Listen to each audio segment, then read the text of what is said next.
मेरे पास 2 गाय हैं जो दोनों ही दूध देती हैं। ऐसे नहीं लिखना। ये तो गाय का प्रस्ताव हो गया।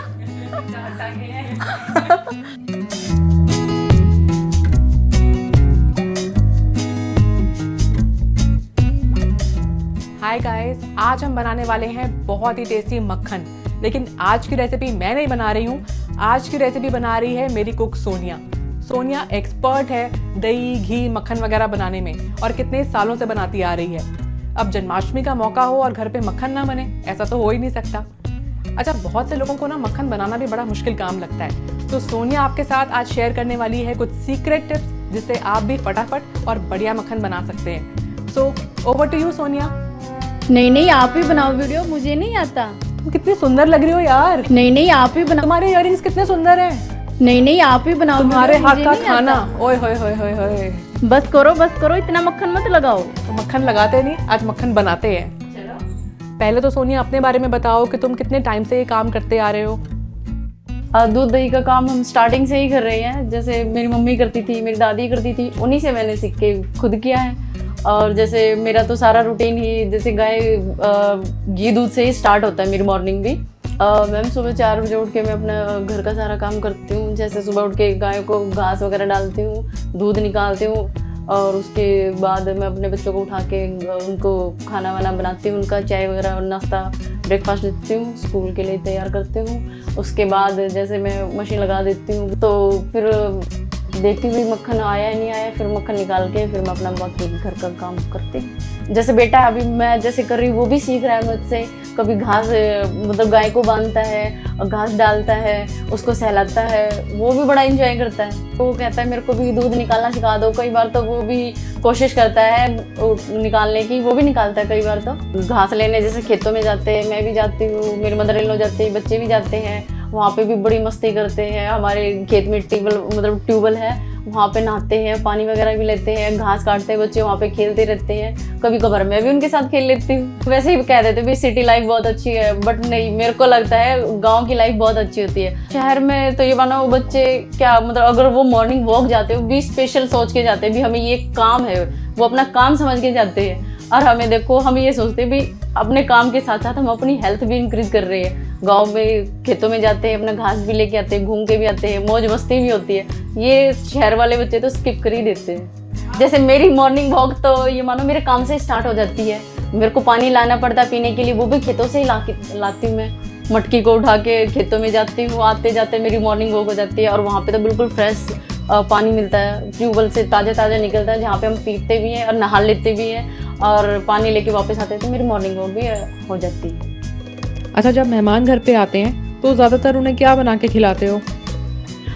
जैसे हमारा घी दूध का काम है तो मैक्सिमम हम खीर वगैरह बनाते हैं, अपने देसी घी का हलवा बनाते हैं, बाजार से कुछ नहीं लाते हम। और अब जैसे खेतों में हम अपनी सब्जियां उगाते हैं, हरा साग होता है, उसके साथ में मक्खन होता है, दही होती है, लस्सी होती है, तो हम सारा मैक्सिमम घर से ही मैनेज करते हैं, बाजार का बहुत ही कम लाते हैं। सारा कुछ नेचुरल होता है, अपने घर का होता है, जो वो हम मतलब जितना मर्जी चाहे जैसे भी बना सकते हैं, खा सकते हैं, जहाँ मर्जी घूम सकते हैं खेतों में। अब सिटी में कहाँ, सिटी में सिर्फ ये है गार्डन में घुमा और अपने घर वापस। अच्छा, चारे में क्या क्या होता है?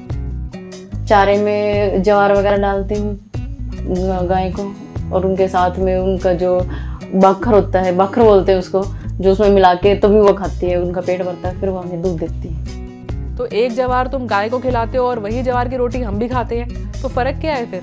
नहीं, वो जो हम रोटी खाते हैं वो ज्वार के ऊपर जो उनकी फलियां आ जाती है ना, जो दाने होते हैं, वो हमारे खाने के काम आते हैं। बाकी जो नीचे की घास है वो तो गाय वगैरह खाती है। अच्छा, डेली तुम कितना दूध निकालते हो और उससे कितना मक्खन बनता है? 2.5-3 लीटर दूध निकल जाता है, और उस दूध से हमारा कम से कम बड़ी कटोरी एक भर के निकल जाता है। और तुम्हारे घर में सब लोग मक्खन कैसे खाना पसंद करते हैं? हमारे घर में तो मैम जैसे रोटियों पे भी लगा देते हैं, ब्रेड पे लगाते हैं, सब्जी वगैरह में भी डाल के खाते हैं।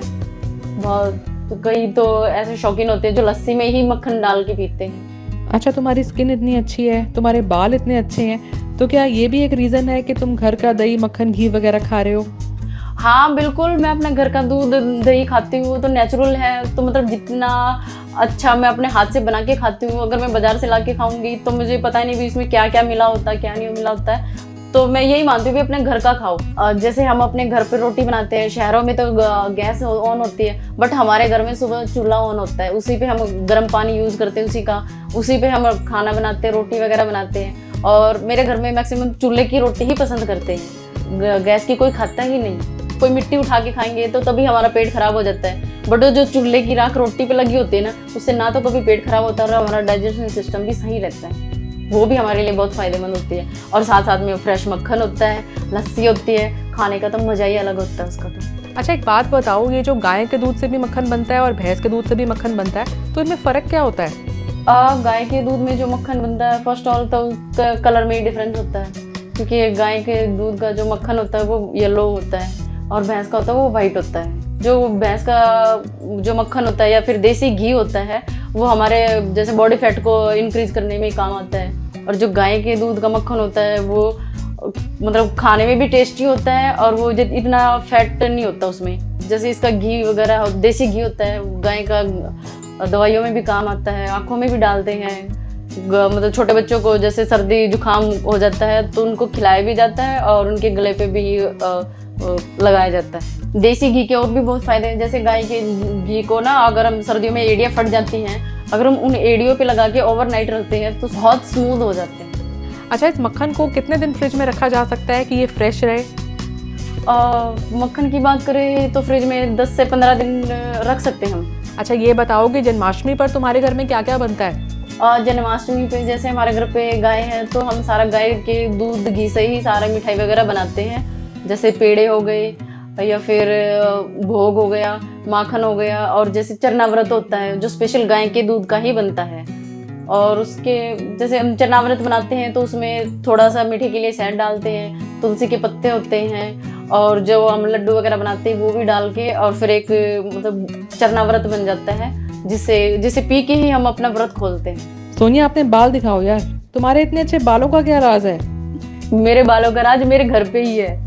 जैसे मेरे गाय का दूध होता है तो हम घी वगैरह भी अपने बालों में लगा लेते हैं, उससे डैंड्रफ भी कम होता है और इतनी अच्छी शाइनिंग देती है। मुझे कंडीशनर की भी जरूरत नहीं होती है। अगर हम बाजार के तेलों की बात करें तो उससे तो बहुत बेटर होता है। बाजार के तेलों में दिखाने को तो दिखा देते भाई ये जड़ी बूटियों से बना है, ये मतलब किसी प्रोडक्ट से बना है, बट हमें श्योर थोड़ी ना अभी हम उसी चीज़ से बनाए।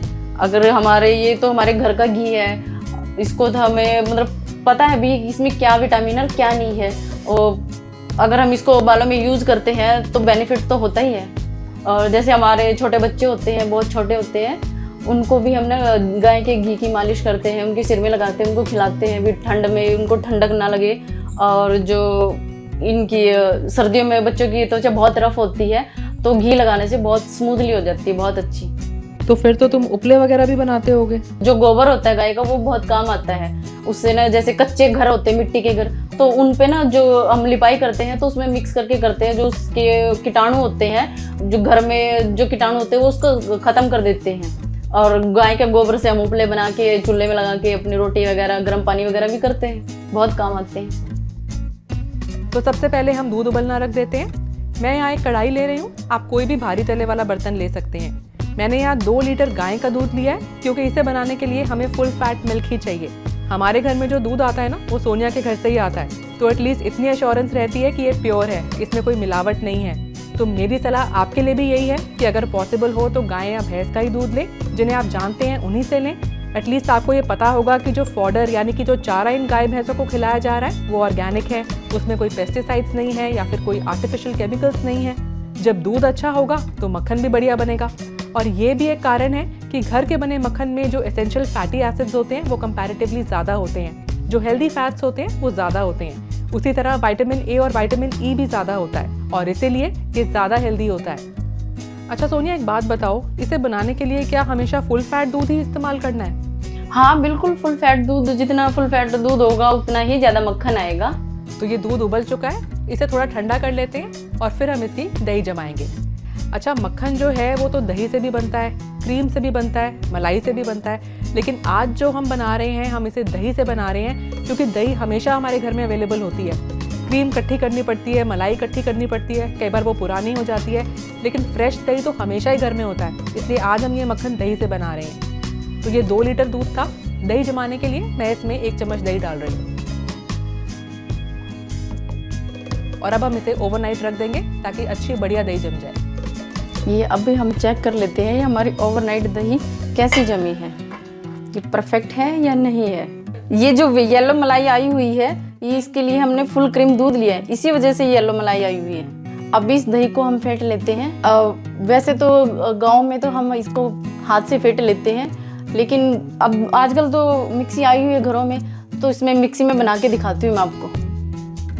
अगर आप सोच रहे हैं कि व्हाइट बटर तो मार्केट से भी मिल जाता है तो घर पर बनाने की मेहनत क्यों करनी, तो मैं आपको बता दूं कि जो बटर आप मार्केट से लाते हैं ना, उसमें सबसे पहले तो सॉल्ट बहुत ज़्यादा होता है जो कि बीपी बढ़ा सकता है। दूसरा, इसमें ट्रांस फैट्स होते हैं, प्रिजर्वेटिव्स होते हैं जो कि बिल्कुल हेल्दी नहीं है। और तीसरा, इट्स एम्प्टी कैलोरीज, इससे हमें कोई फ़ायदा नहीं मिलता, जबकि घर के फ्रेश मक्खन से हमें कितने विटामिन्स और मिनरल्स मिलते हैं। But yes, remember the thumb rule, excess of everything is bad.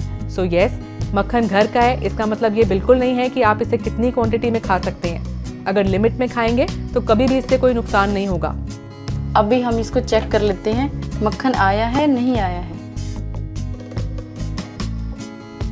अभी नहीं आया, इसमें थोड़ी आइस डालनी पड़ेगी तभी परफेक्ट मक्खन आएगा। सोनिया, कैसे पता चलेगा कि अब इसमें क्या आइस डालनी है या गर्म पानी डालना है? इसकी जो तासीर है वो गर्म है, तब ये गर्म होता है तो इसमें हमें आइस डालनी होती है। अगर ये ठंडा हो तो हमें इसमें गर्म पानी डाल के तभी मक्खन निकलता है। तो अभी कैसा है ये? अभी ये हल्का हल्का गुनगुना है, तो इसमें मैंने आइस डालनी पड़ेगी।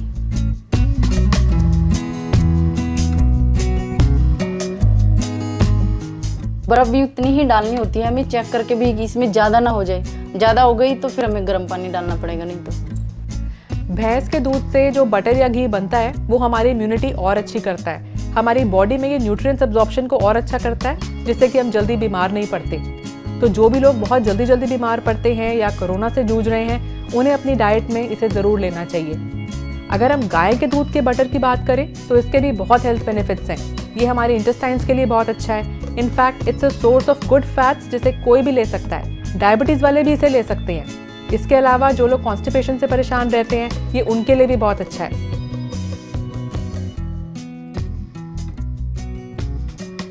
वाह यार सोनिया, तुमने तो बाजार से भी बढ़िया मक्खन बना दिया है।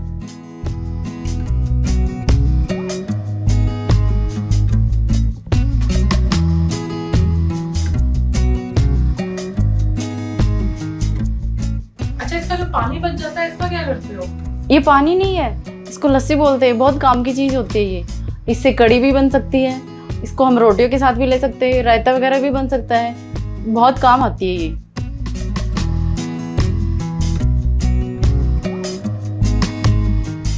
तो अब इसे कृष्ण जी को भोग लगवा लेते हैं।